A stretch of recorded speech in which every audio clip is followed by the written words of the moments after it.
চাঁদপুর উপজেলার ২৪ জন কৃষক হয়েছেন আর্থিকভাবে সচ্ছল। কেউ কেউ কিনেছেন বাড়ি ও জমিও। উপজেলার শ্রীরামপুর গ্রাম পরিচিতি পেয়েছে পেয়ারা গ্রাম হিসেবে। আমাদের ঝিনাইদহ জেলা সংবাদ প্রতিনিধি পিন্টুলাল দত্তের পাঠানো তথ্য ছবি নিয়ে একটি ডেস্ক রিপোর্ট।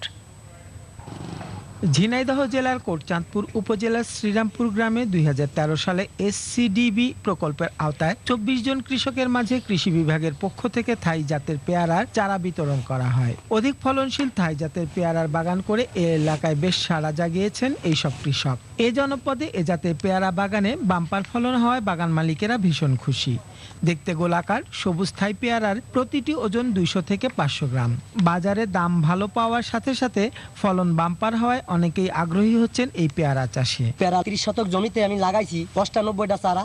৯৫টা চারাই আমি গত আষাঢ় মাসের থেকে এ পর্যন্ত আমি পাইছি ৪,১০,৭৭৫ টাকা।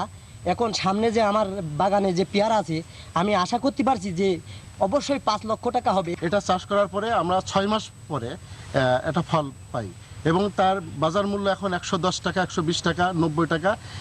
এই চাষ করে আমাদের গ্রামে ২০ থেকে ২৫ জন কৃষক স্বাবলম্বী হয়েছে। কৃষি সম্প্রসারণ অধিদপ্তর জানায়, শ্রীরামপুর গ্রামে ২ হেক্টর জমিতে এবছর থাই পেয়ারার চাষ করা হয়। চারা রোপণের ৬ মাস পর থেকে ফল সংগ্রহ শুরু করা যায়। কৃষি বিভাগ জানায়, বাগান মালিকদের সব ধরনের সহায়তা এবং পরামর্শ প্রদান করছেন তারা।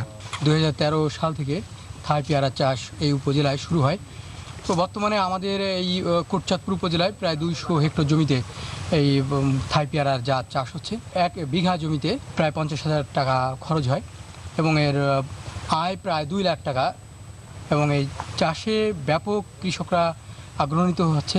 থাই পেয়ারা লাভজনক হওয়ার পাশাপাশি ভিটামিন সি সমৃদ্ধ হওয়ায় একদিকে লাভবান হচ্ছেন বাগান মালিকেরা, অন্যদিকে দেশে ভিটামিনের চাহিদা পূরণেও পালন করছে সহায়ক ভূমিকা।